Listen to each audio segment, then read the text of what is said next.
Hello friends, मेरा नाम है सचिन और आप सभी का स्वागत है आज की इस वीडियो में, जिसमें हम लोग जानेंगे लिमिट के बारे में, यानी कि सीमा के बारे में। ठीक है, तो पहले कुछ एक एग्जांपल से मैं समझ लेता हूँ कि लिमिट होती क्या है। उसके बाद हम बात करेंगे लिमिट एट अ पॉइंट, किसी बिंदु पर लिमिट क्या होती है। फिर हम धीरे धीरे करके इसमें आगे बढ़ेंगे।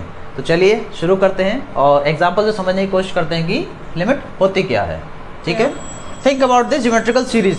ये एक ज्योमेट्रिकल सीरीज है, यानी कि गुणोत्तर श्रेणी है। इसके बारे में थोड़ा सोचिए और देखिए, जैसे 1/2 प्लस 1/2 स्क्वायर प्लस 1/2 क्यूब, इस तरह से डॉट डॉट डॉट इनफाइनाइट तक की सीरीज हमारी चल रही है।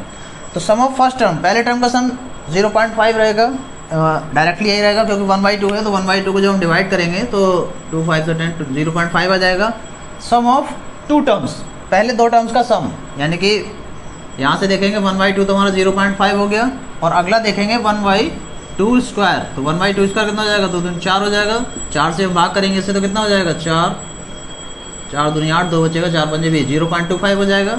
तो जब हम दोनों टर्म का सम निकालेंगे तो ये 0.5 प्लस 0.25 हो जाएगा, तो ये हो जाएगा 0.75।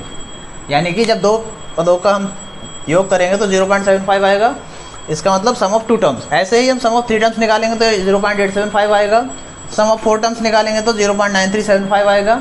ऐसे ही करके डॉट डॉट डॉट जब आगे मैं बढ़ता चला जाऊंगा 10 टर्म्स जब निकालेंगे तो इस तरह से आ जाएगा। आप चाहें तो कैलकुलेटर से कैलकुलेट करके देख सकते हैं। ठीक है, पॉइंट ये है कि ध्यान दीजिए, जैसे ही मैं सम ऑफ टर्म्स धीरे धीरे बढ़ाता जा रहा हूँ तो ये जो वैल्यू है मेरी धीरे धीरे धीरे धीरे 0.999 यानी कि 1 की तरफ टेंड कर रही है।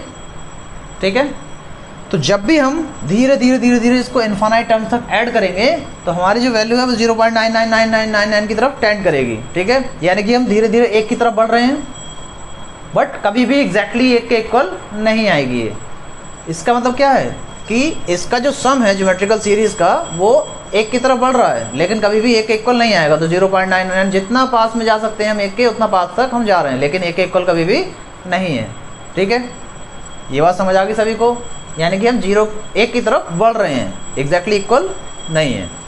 क्लियर है यहाँ तक? एक और एग्जांपल से समझते हैं। चलिए ध्यान से देखिए, एक और एग्जांपल मैंने लिया है। एक मैंने सर्कल लिया, उसमें इक्विलेटरल पॉलीगन लिया मैंने। इनकी इक्विलेटरल पॉलीगन है समबाहु बहुभुज, भुजाएं सभी समान हैं।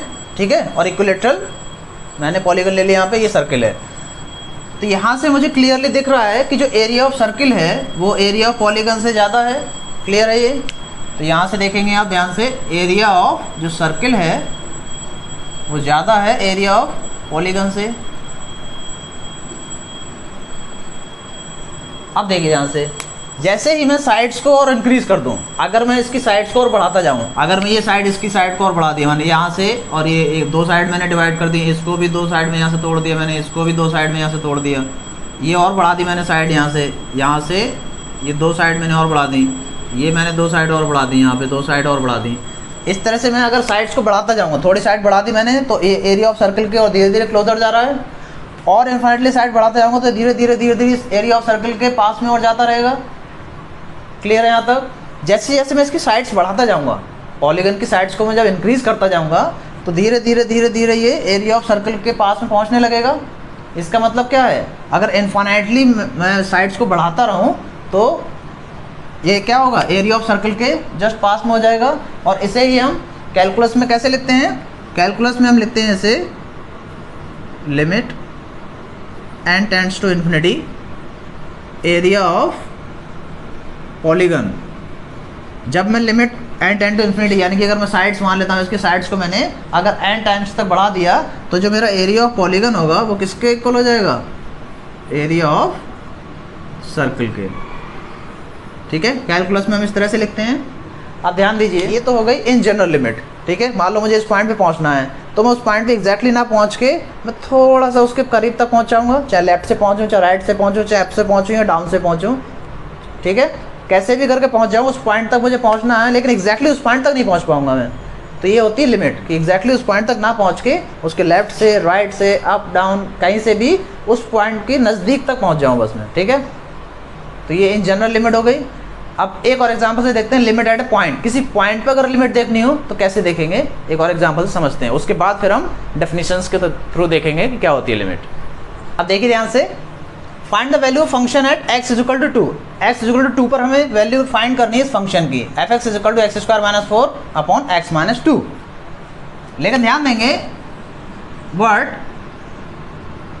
f(x) is not defined at x is equal to 2। x equal to 2 पर f(x) डिफाइंड नहीं है, क्योंकि x की वैल्यू में 2 रखूंगा यहाँ पे तो 4 माइनस 4 जीरो हो जाएगा और 2 माइनस 2 जीरो हो जाएगा, 0/0 फॉर्म बन जाएगी जो कि मीनिंगलेस फॉर्म होती है।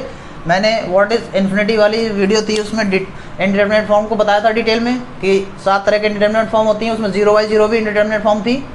तो इनडिटरमिनेट फॉर्म होने की वजह से इस डिफाइंड नहीं होगी, x इज इक्वल टू 2 पर ये फंक्शन हमारा डिफाइंड नहीं होगा। ठीक है, तो पहले मैं इसको सॉल्व कर लेता हूँ। तो f(x) is equal to x square minus ये 2 का स्क्वायर ले सकता हूँ इसे मैं, ये x माइनस 2, इससे a square minus b square, क्योंकि मेरे पास फार्मूला होता है a square minus b square a plus b into a minus B.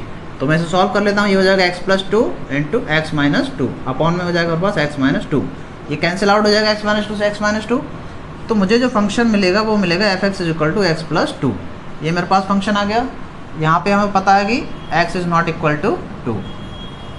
ठीक है, अब देखिए ध्यान से, अब मेरे पास फंक्शन आ गया y is equal to M x plus C. इस तरह की देखिए ध्यान से, y is equal to M x plus C, इस तरह की आपने जनरल इक्वेशन पढ़ी होगी। ये हमारे लाइन का जनरल इक्वेशन होता है, रेखा का जनरल इक्वेशन होता है। और इसको जब भी मैं ग्राफ पे डिनोट करूँगा तो ग्राफ पे कैसे डिनोट करते हैं वो समझ लीजिए, ग्राफ से समझाता हूँ मैं। ये हो जाएगा हमारा point 0x y dash x dash. ठीक है, तो y is equal to M x plus c type की, मतलब c इंटरसेप्ट करेगा, अंतःखंड हमारा c यानी कि 2 है, तो y एक्सिस पे प्लस 2 कट करेगा ये।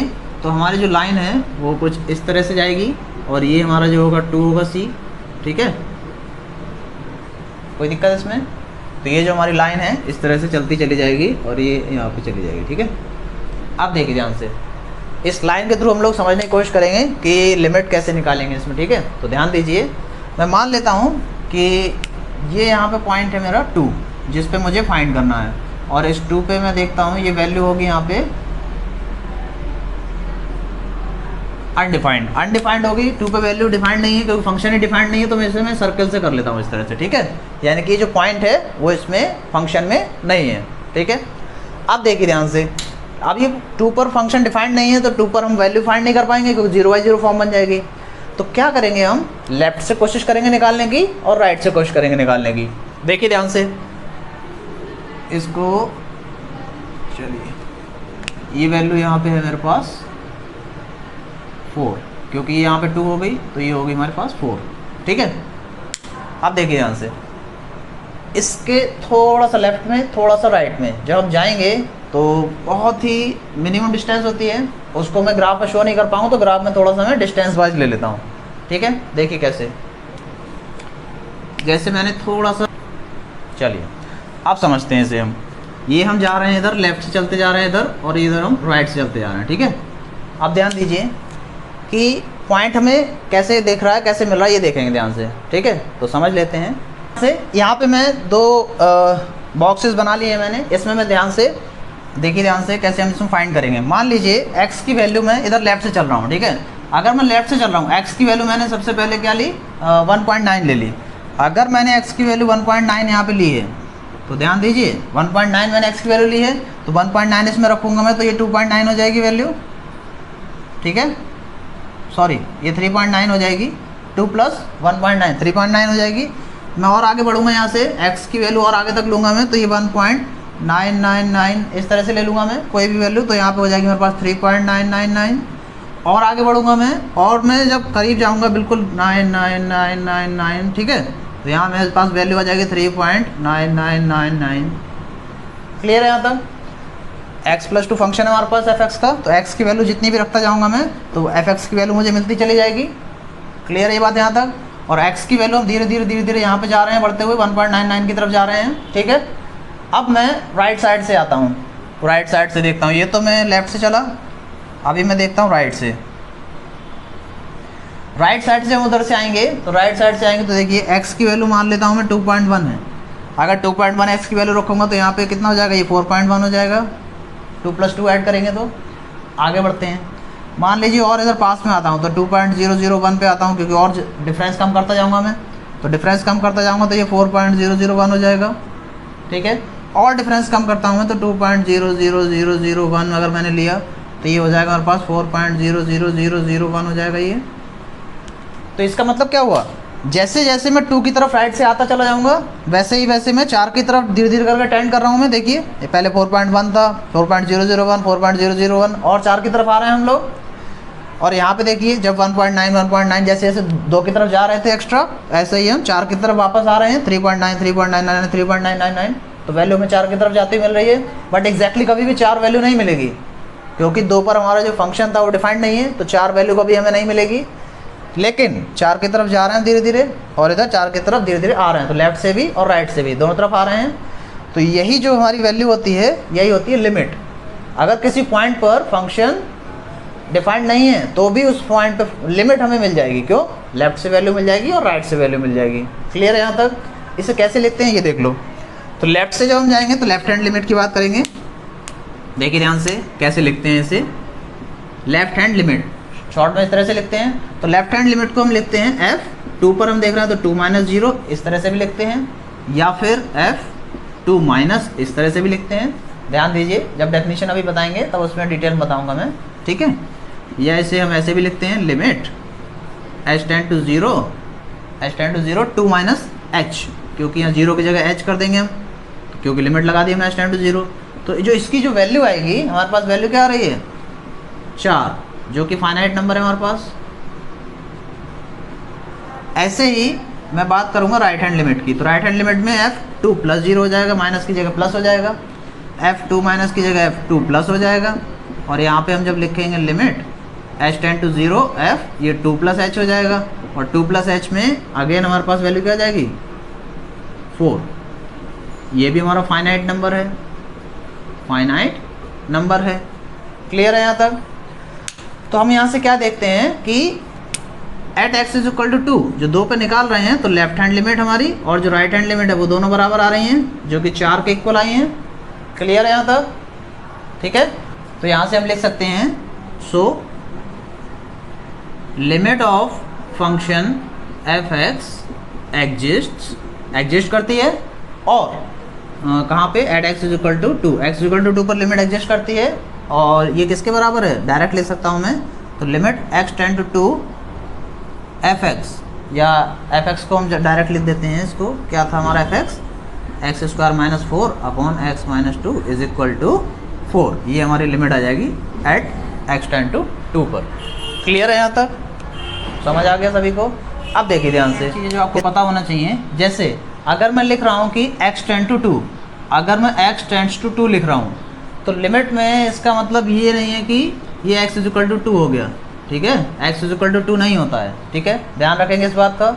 इसका मतलब क्या है ये समझ लीजिए। अगर मैं लिख रहा हूँ x टेंड टू 2, इसका मतलब है विच, यानी कि अर्थात इसका मतलब है कि x की जो वैल्यू है या तो 2 से थोड़ी ज़्यादा होगी 2 + h, या फिर इसकी वैल्यू 2 से थोड़ी कम होगी 2 - h।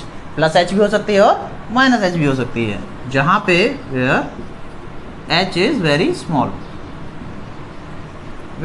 नंबर। हमने अपनी तरफ से h क्या बहुत ही स्मॉल नंबर मान लिया, मतलब बहुत ही छोटा सा नंबर, ठीक है।